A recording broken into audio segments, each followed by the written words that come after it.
So, und damit ein herzliches Willkommen zu einem neuen Video. Heute wollen wir uns einmal angucken, wie wir unseren Hauptmonitor in Windows 10 festlegen können.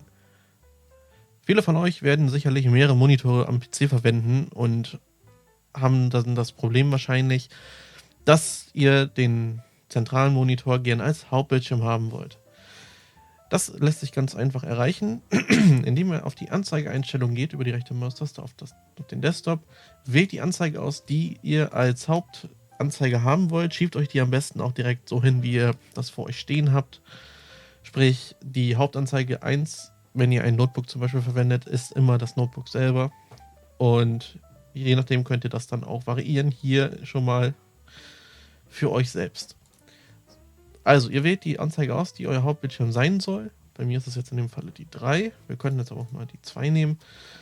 Und gehen nach unten, klicken auf diese Anzeige als Hauptanzeige verwenden. Und das war es eigentlich auch schon.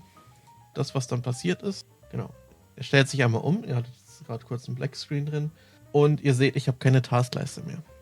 Wenn ich jetzt das Ganze wieder zurückändere, einmal kurz, seht ihr, Taskleiste ist wieder da und das ist mein Hauptbildschirm. Wenn ihr nicht genau wisst, welcher Bildschirm welcher ist, könnt ihr hier auch auf Identifizieren klicken. Dann wird auf jedem Desktop euch eingeblendet, welcher Desktop gerade vor euch sitzt und welcher ist.